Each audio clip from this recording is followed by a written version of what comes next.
Acara ini didukung oleh Desa Pay, cashless-nya kerabat desa Indonesia, sebuah aplikasi pembayaran online.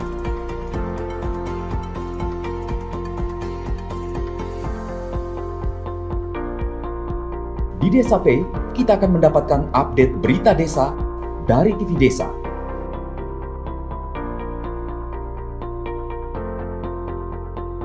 Unduh aplikasi Desa Pay segera. Apakah semangat desa membangun desa, rekognisi subsidiaritas menurut Bang Yando. Menurut Bang Yando, apakah sudah dipahami oleh kepala desa dan kemudian supra desa sampai di tingkat presiden? Karena kalau bicara itu kan bicara kemudian produk kebijakan yang dilahirkan. Nah, menurut Bang Yando sendiri seperti apa? Nanti selesai ini kita juga akan dengar dari Mas Sudir Santoso. Silakan Bang Yando. Iya, kalau pertanyaannya ke sana, apakah itu dipahami atau tidak, begitu ya, dan bagaimana situasinya hari ini, tentu saya harus katakan belum sebagaimana yang diharapkan, gitu ya.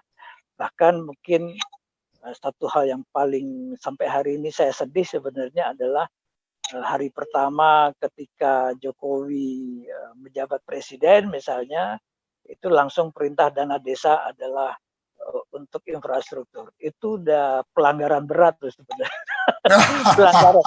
pelanggaran berat dalam pengertian tidak mengerti. Ya, tidak mengerti dalam konteks rekognisi tadi itu. Jadi kalau itu jadi ukurannya begitu ya, maka terjadi pemahaman itu sangat ya belum nyampe lah ya.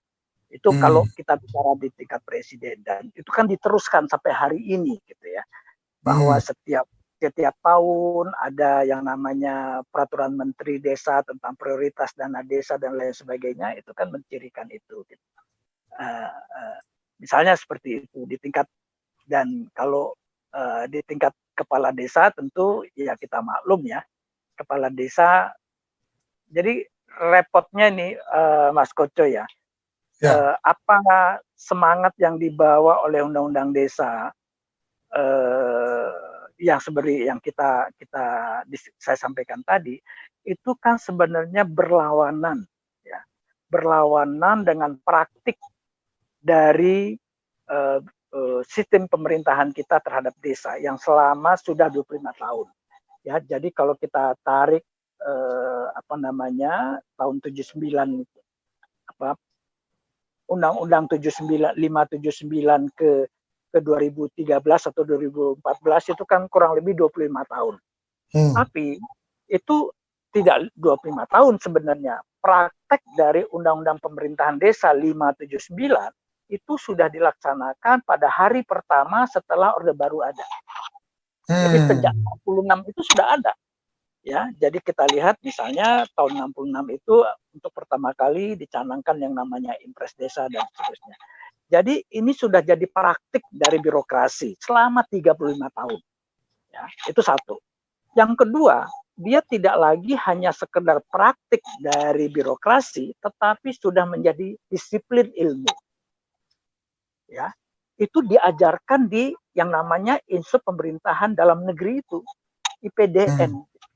Jadi bayangkan ya, satu cara pemikiran dan juga suatu implementasi kebijakan yang sudah berjalan sedemikian disiplinnya, dilakukan secara masif, tentu berlaku di Indonesia dan berlangsung tadi saya katakan sudah 35 tahun. Lebih penting lagi atau lebih krusial lagi ketika yang namanya pemerintahan desa yang top down, yang seperti kita pahamilah pada masa lalu itu menjadi ajaran di dalam yang namanya Institut Pemerintahan Dalam Negeri. Dan itu juga berlaku di, misalnya saya mengajar di jurusan pemerintahan UGM, Sisipol UGM gitu ya. Kalau kita ambil mata kuliah, paling tidak itu sebelum reformasi ya, kalau kita baca silabus yang namanya pemerintahan desa ya, itu ya Undang-Undang 579. Gitu. Nah, jadi dia sudah menjadi disiplin ilmu, Mas Koco. Nah, sementara kita yang membawa warna baru, paradigma baru dalam bentuk rekognisi, dalam bentuk subsidiaritas dan lain sebagainya itu kan sesuatu yang baru. Bahkan kan hari ini, kalau saya tidak salah, bukan hari ini, sampai hari ini tuh ada janji seorang profesor, ya, saya tidak perlu sebut namanya lah di sini ya, yang akan menjiar undang-undang desa ini. Karena dianggap bertentangan dengan konstitusi. Nah, ada itu. Ada, saya punya bahannya, bahkan disampaikan di dalam pidato pengukuhannya dia sebagai guru besar. Coba bayangkan. Oh ya. Saya sempat ngikutin. Betul. Jadi ini yang saya katakan tadi, cara mengurus desa yang top down tadi kita sederhanakan saja ya. Yang melanggar tadi rekognisi subsidiaritas sebagaimana yang digambarkan oleh pidato Jokowi ya, tentang infrastruktur dana desa, kemudian itu refleksi dari paradigma yang belum berubah. Itu bahkan ada di sejumlah guru besar di dalam soal. Nah, jadi artinya saya mau katakan, kalau tadi dikatakan apakah dipahami, paling tidak dalam pengertian dia belum menjadi pilihan-pilihan paradigmatik. Gitu. Walaupun dia sudah dicantumkan di dalam undang-undang, gitu ya, secara teks, gitu ya, tapi dalam praktek itu belum, ya.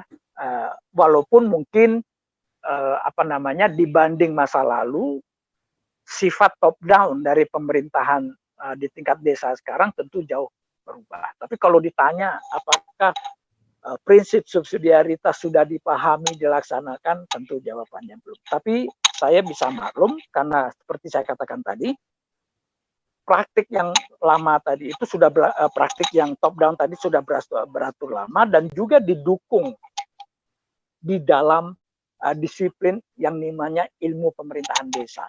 Jadi ilmu pemerintahan desa belum kembali sebenarnya kepada amanat pasal 18 yang mengaku yang namanya otonomi komunitas itu tadi. Gitu. Jadi ini apalagi teman-teman yang ada di Kemendagri misalnya sekarang, itu kan tamatan IPDN semua.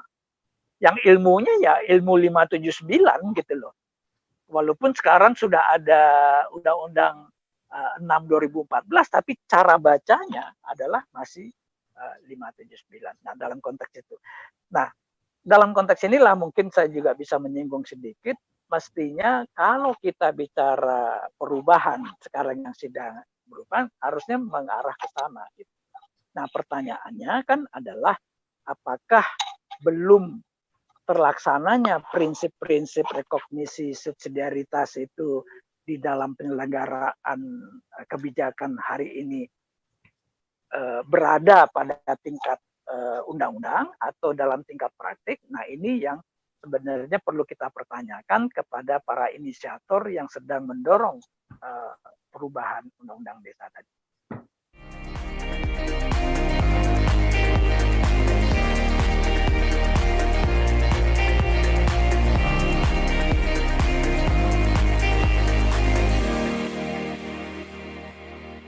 Acara ini didukung oleh Desa Pay, cashless-nya kerabat desa Indonesia, sebuah aplikasi pembayaran online.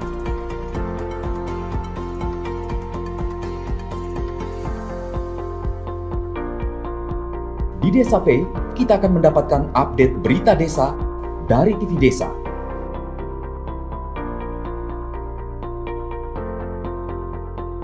Unduh aplikasi Desa Pay segera.